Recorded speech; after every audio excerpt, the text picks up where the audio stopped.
हुनर आम है मंसूर खान साहब, तो सुन लिया उन कि उन्होंने आपको जो ये जिस तरह से खैबर पख्तूनख्वा की आवाम को ट्रक की बत्ती के पीछे लगाया ना, उन्होंने आपको लगा के बता दिया वो हाँ जी वो सेहत कार्ड वो फलाना उन्होंने अनाउंस किया हुआ। मैं आपको बता देती हूँ, हमारी एयर एम्बुलेंस जो है मरीम नवाज शरीफ साहबा की एयर एम्बुलेंस अनाउंस करने के बाद खैबर पख्तूनख्वा को भी ख्याल आया, उन्होंने कहा हम भी अपनी एयर एम्बुलेंस लाएंगे। अल्लाह जाने फिर उसका क्या बना, वो सिर्फ अनाउंसमेंट ही है या उसका क्या बनेगा, तो ये आपको याद नहीं था। मैंने कहा ये एक उन्होंने अनाउंस किया था, वो मैं बता दूं। और ये जो आज कह रही है ना कि हम किर्गिस्तान से वो बच्चों को लेके आए थे, गुजारिश ये है कि अगर एनओसी ना मिला होता तो बीबी आप यहाँ से ना पेशावर से अटक तक नहीं आ सकती थी। तो वो एनओसी मिला तभी जो है वो बच्चे हम सब बच्चे थे, इसलिए हमको वो वापस लेके आने थे। लेकिन इनको जो है वो हमेशा इश्यूज के ऊपर जो है वो ब्लैकमेलिंग करना, इश्यूज के ऊपर जो है वो खामखा की सियासतबाजी करना, इनको उसका शौक है। इनको वो याद है कि अभी खैबर पख्तूनख्वा में जो पिछली बारिशें हुई उसके अंदर कितना नुकसान हुआ, 4000 से ज्यादा खानदान जो है उनको नुकसान हुआ, बहुत 17 के करीब जो है वहां पर हलाकतें भी हुई। पूरी खैबर पख्तूनख्वा का आपने उनके मुंह से उफ तक नहीं सुना। यहाँ से मरीम नवाज शरीफ साहिबा ने जो है वो उनके लिए इमदादी पैक उनके लिए सामान भेजा। आप खैबर पख्तूनख्वा के चीफ मिनिस्टर की निकाल लीजिए, मैं चैलेंज कर रही हूँ, उनके निकाल लीजिए, वो कहेंगे मैं छोड़ूंगा नहीं, मैं बगावत करूंगा, मैं इसको भी मार दूंगा, उस पर लानते भेज दो, इस पे ये कर दो, ये करेंगे। वो उनके तर्जुमान आएंगे बैरिस्टर साहब, मरीम नवाज ने ये पहना, मरीम नवाज ने ये किया, मरीम नवाज उठ के बैठ गई, मरीम नवाज जो है वो फलानी मीटिंग में लेट हो गई, वो ये गुफ्तगू कर रहे हैं। खैबर पख्तूनख्वा के अवाम के बारे में कोई एक खबर हमें तो आज तक पता नहीं चली। हम भी खैबर पख्तूनख्वा के लोगों से प्यार करते हैं, हम सुनना चाहते हैं उनके लिए ये क्या कर रहे हैं।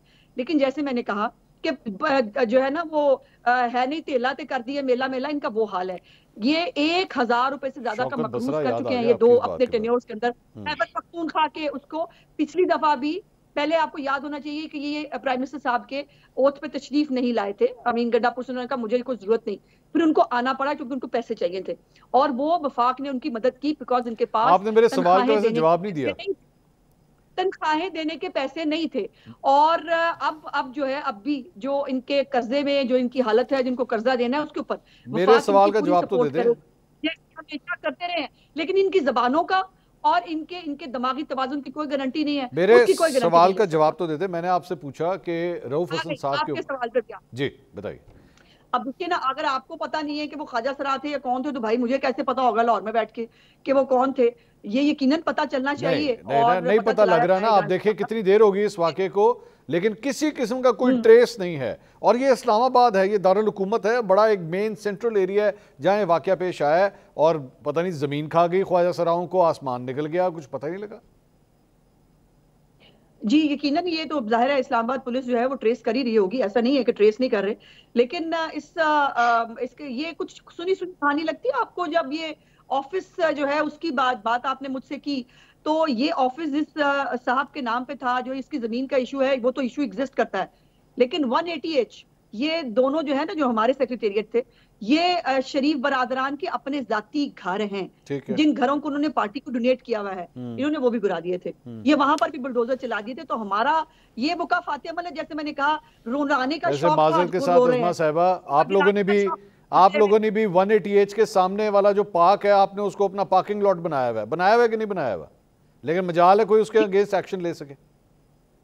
नहीं तो पार्किंग लॉट ये आपका क्या ख्याल है? इनके दफ्तरों के बाद पार्किंग लॉट नहीं है? नहीं, आप अपनी बात करें ना, मैं उनकी तो अभी बात, उनका तो आपने बुलडोजर फिरा दिया ना, उनका बुलडोजर तो फिर गया। ऐसे नहीं तो वो बुलडोजर पर की पार्किंग लॉट पे नहीं हुआ, वो बुलडोजर जो है वो जो इनकी जगह जो है जिसकी मलकियत का इशू है उसके ऊपर हुआ। ये जो इनकी तरीके इंसाफ का जेल रोड वाला दफ्तर है, वहां पर सारी पार्किंग बाहर होती है। किसने हटाया इनको? किसने कहा उसको? पार्किंग बाहर होना, मैं बाहर पार्किंग बाहर होना, सड़क पे होना एक और चीज है अस्मा साहबा। आप भी जानती हैं, ग्राउंड के अंदर, पार्क के अंदर जाके गाड़ी पार्क कर देना, ये हो सकता है? आप मुझे खुद बताइए, आपके 180H के सामने, हेडक्वार्टर के सामने, और कल भी होगा। हाँ। कल आपके इलेक्शंस होने जा रहे हैं, मैं आ जाऊंगा वहां पे, मैं वीडियो बना लूंगा। आप मुझे बताइए कल गाड़ियां किधर पार्क होंगी, आप खुद बताइएगा। मंसूर आपकी वीडियो खराब हो गई। अच्छा। क्योंकि वहां पे इजलास है। आप लोग होटल में कर रहे हैं, वो होटल में कर रहे हैं ना? नहीं पाएगी, होटल में कर रहे हैं, वहां है नहीं। नहीं होटल में कर रहे हैं। आपकी वीडियो कल के लिए, आप मेरी बात नहीं सुन, कल के लिए मैं कह रहा हूँ होटल में कर रहे हैं ना?